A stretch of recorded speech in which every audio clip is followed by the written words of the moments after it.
We're northbound and we're clear for takeoff, so we'll be a left turn out to the north for 75 West Go. 5 West Go Frontier, your left turn out northbound is approved. Copy. Want this coming down? Yeah, thanks, man. Alright, seatbelts are good on my side. I wonder what's under here that's not letting us shut. Probably that oxygen thing or something. Yeah, it's the O2. Rock and roll. I got those NOTAMs up there. I don't know if you want those in your video, but Taking these out. Heading to OshKosh. on our way. Rock and roll. Alright, engine looks good. Little bump, and up we go.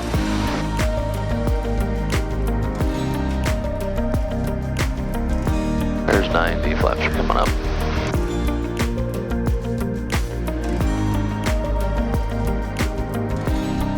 Alright, nozzle spinner down, couple of vultures, and let's go.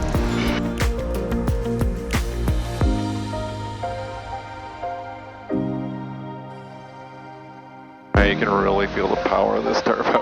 Oh yeah.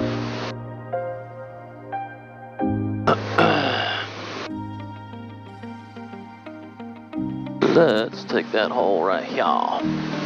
600. Caps available.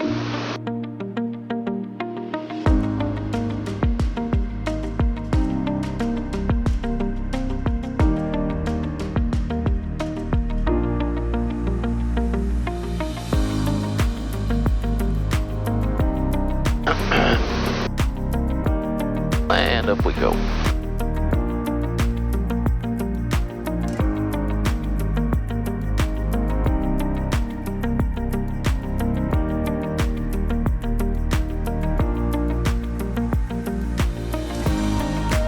Engaging autopilot. I know you don't like that, sweetheart.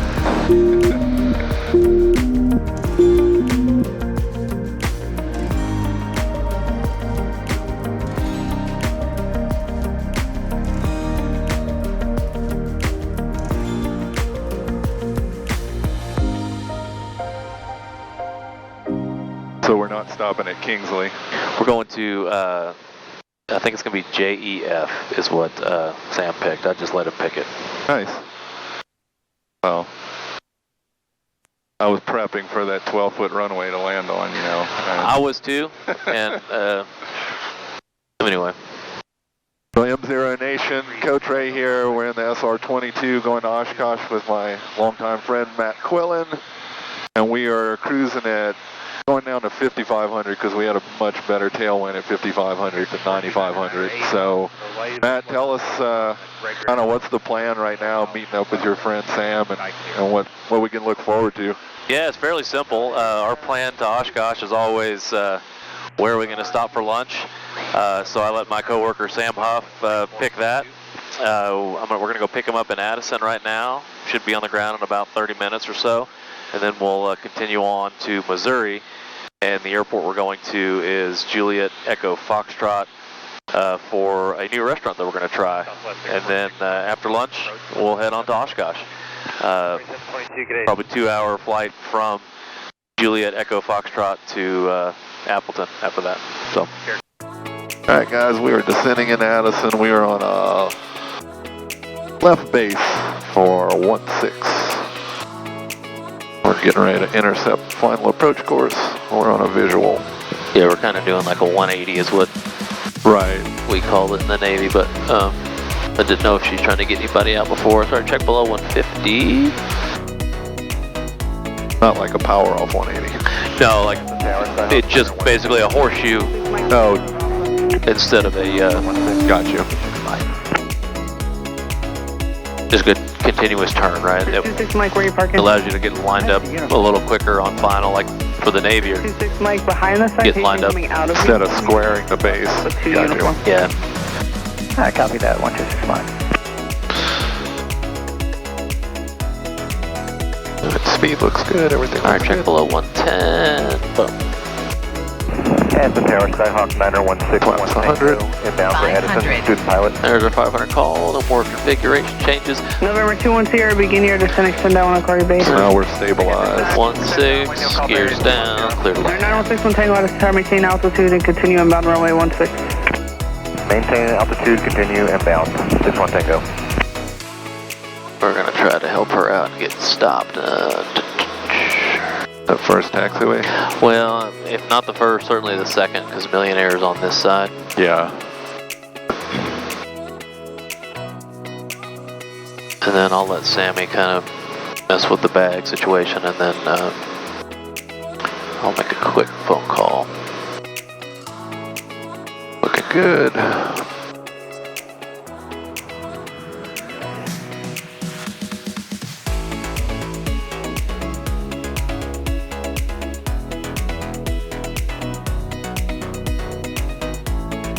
Beautiful. Alright, we're gonna try to make golf, yeah.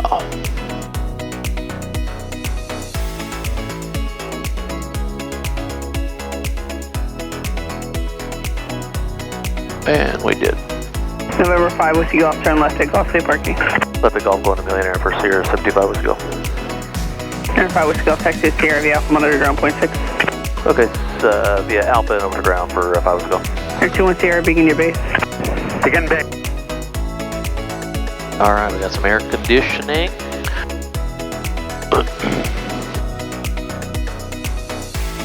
Alright, Sammy, we're about 25 minutes behind.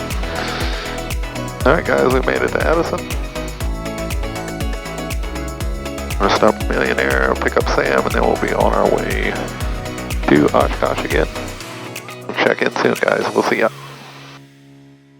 Golf, turn left, heading 040, runway 16, clear for takeoff. Okay, 040 on the heading, clear for takeoff on 16 for Sierra 75 Whiskey Golf. Alright, recirc's off. Thank you. The engine sounds good, looks good. Cross check. 50 knots, full power. Airspeed's alive.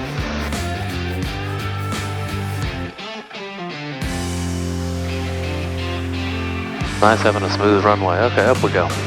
Little crosswind there. That's tower number 950. 9520 Zulu. November 9520 Zulu, Addison Tower, maintain There's 90 out of usable. VFR and continue inbound runway 16. Stand VFR, we'll continue inbound for 16, 9520 Zulu. Nose wheel spinning down, and here we go. Air 5 Whiskey Golf, left 040, contact departure, have a safe flight. Okay, we're turning now and switching for 5 Whiskey Golf. Departure, good morning. Sierra 75 Whiskey Golf, passing 1.1 for 2000, turning left 040. 725 Whiskey Golf, regional departure, radar contact. And traffic at your 1 o'clock, 2 miles northwestbound, Sport Cruiser at 2500, and Skyhawk at 2 o'clock, 4 miles northwestbound, 2500. And what's your on-course setting? On course will be about a 020 for 5 Whiskey Golf. 5 Whiskey Golf, roger. 5 Alpha Lima, turn Little bump for a while. 4.5 for 2, autopilot's on. Ray's looking for bogeys. 5 turn left, heading 1. I've got the traffic off to our right. There's no factor now, he's behind us. 845, can you repeat? Okay, 45 turn left, heading 170. Guess it's more like a 030, but he doesn't care. 5 Whiskey Golf, traffic no factor, climb and maintain 3,500, you're cleared into the Bravo, and proceed on course. Okay, on course, it looks like a 030 and up to 3.5, clear on the Bravo, 5 Whiskey Golf. Hopper jet 170, descend and maintain. So Matt, kind of tell us, walk through how this works and how you adjust for the altitude you're at. Yeah, it's actually a fairly simple system we have in the Cirrus. We've got 5 ports up on the ceiling we plug in here, and Ray is plugged into one of the 5 ports, and we're using one of these flow meters from Precise Flight. We have the standard type unit, right? We're at 11,500, so you want to basically adjust that valve to float this little, I'll call it a ball bearing, you know, at least 11,500, if you will. I usually cheat a little bit and add a little more. In this case, we've got it set at, 14 or 16,000. We've got plenty of oxygen to do that. And lastly, like I mentioned, you want to make sure you're consciously breathing through your nose every so often to make sure you're actually getting that benefit of the oxygen. Because I was just breathing through my mouth, and then once I did it, I was like, okay, now I feel it. Yeah, when you're below 18,000 feet, you could legally just wear a cannula and don't have to be on a full-blown mask, and that's really the reason for it. But nevertheless, make sure you're breathing through your nose consciously every so often to get that oxygen. Okay? And you'll feel a lot better after, what's ultimately going to be about a 4-hour trip probably, breathing that oxygen. So, there you go. Awesome. Well, hopefully you guys learned something. I think it's pretty cool. I've never used oxygen before in the Cirrus, but it is a really awesome feature. So, just wanted to check in and share that with you guys. So, again, we're cruising 11.5 on our way to Missouri for our first stop to get some fuel and some lunch, and then we will see you guys at OshKosh. Take care, guys. We'll check in soon. And Tower Sierra 75 Whiskey Golf, we're turning left base for 27 now. Sierra 5 Whiskey Golf, roger. The wind's running between 200 and 240 at 8, runway 27, clear to land. Good land on 27 for 75 Whiskey Golf. Yeah, buzzard. I was just going to say, this is probably good little vulture territory. Looking good. Speed 120.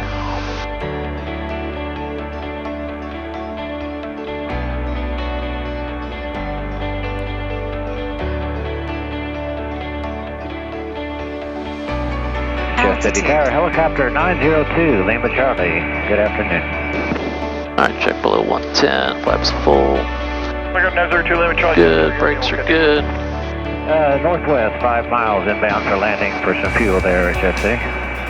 And we should have a little crosswind from the left. Charlie, give me a call to Northwest. Yep. Expect landing main right. Variable 200230. Yeah, give me a call there. The winds right now are 220 at 8, the altimeter 29908.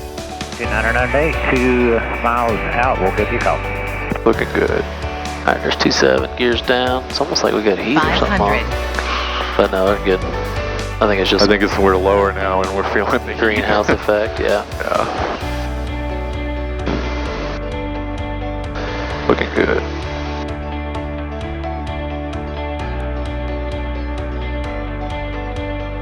Well, when you sit in the right seat, you really, that center line really is on your, like your left shoulder.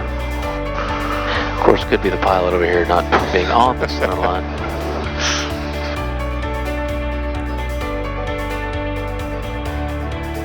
Be just a little left wing down, a little right rudder.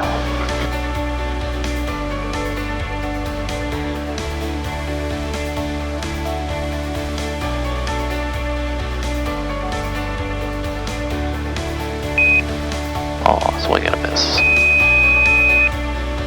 Good job. Jeff Tower, 2 Lima Charlie, 2 to the northwest inbound. So 2 Lima Charlie, roger, you have the citation moving on the ramp to the site? Bam, thank you. Affirmative. That's where you pulled out, might be a good spot for you. Proceed the ramp, let it risk use caution. All right, well that will help me not have to walk so far. Cirrus 5 Whiskey Golf, right turn at the end, sir, and taxi to parking, monitor ground on point 7. Okay, right at the end, and we'll monitor ground. Thanks for the help, Provide. Let's go. Alright guys, we made it to Jefferson City. We're going to stop, get fuel, get some lunch, stretch our legs, and we're waiting for this guy to taxi us on in. And he looks excited to help us too. Sure does. Always wanted to be a lawn guy. I think it'd be a great, like, high school job or something, or That's a great way job. to make networking. Absolutely. That's for sure. Yeah, be around aviation. Made a ton of friends washing planes.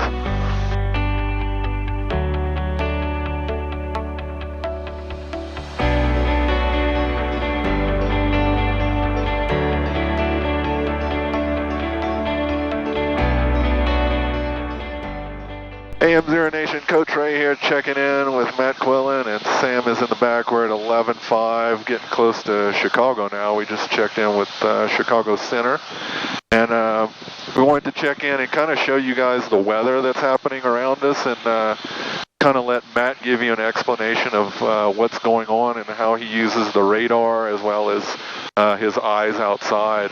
So Matt, kind of give us what's going on. Yeah, sure. So we're obviously on a VFR flight today, currently level at 11,500. One of my most, I'd say most helpful things to do in my flying experience is when you're flying VFR like this, trying to avoid weather, look outside first, right? So you can actually see buildups to our right, which is to the east, and then to our left, which is to the west. But if we, in fact, were in IMC, well, then we have, something nice to look at on the inside on our MFD, which is being displayed through our XM satellite receiver. So a lot of people might know this as, a NEXRAD radar.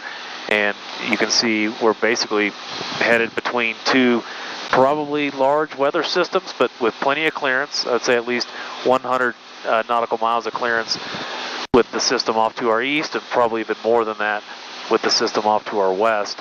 A lot of times people ask about the coloration, green, yellow, red, sometimes even pink. And that is certainly important, but what I have found in my experience is the color is probably a little less important than just knowing, is it convective or not? Is it building or not? Or maybe is it losing strength or not, which is really, really helpful. And what we were just talking about before we started rolling video was you can also see the NEXRAD populated lightning strikes. And that's obviously a very, very telltale sign of probably some severe weather. And not only that, the quantity of lightning strikes. And they have just been pretty constant for the last, hour or so. So that the weather is certainly severe in both of those locations. And thankfully, we will be avoiding both systems. I mean, watching like we talked about before, like the altimeter settings, are they dropping, are they rising, are they staying steady, along your route of flight as well? And just watching which way is the storm moving, things like that. Yeah, another thing that's super helpful is, obviously since we left Austin, Texas this morning, and now on our way up to Appleton, we have watched the pressure setting continue to drop, the entire day. So that's another telltale sign of, probably some less than ideal weather up ahead. But also from our NEXRAD receiver, you can actually look at individual cells. Okay, and I'll just move my cursor over to a particular cell. Basically one of these boxes here. Sorry, I know I'm kind of changing the zoom on you here. But if you just basically hover over one of these cells, if I can find one, it gives you a lot of data. It basically just says, hey, it's on a path of about a 081, we'll call it a course or a heading, and in this case it's moving at 68 knots, topping out at 40,000 feet. I suspect they're not all moving that fast. Let's go look at another one. See if we can zoom in on another one. This one's moving at 54 knots. Let's see if we can find another one. Again, I got to kind of adjust the zoom a little bit. That one's only moving at 27 knots. So in some cases, some of those cells are moving somewhat fast and some are not so fast. But we should land at Appleton well before the weather gets there.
MzeroA Nation, Coach Ray here. We made it to OshKosh and just before the rain set in, so EAA just issued something that we're starting to evacuate the grounds now because of the severe weather coming in, so we're happy that we got in and pretty smooth flight. So I'm super excited to be at OshKosh, and we will see you guys at the booth. Take care.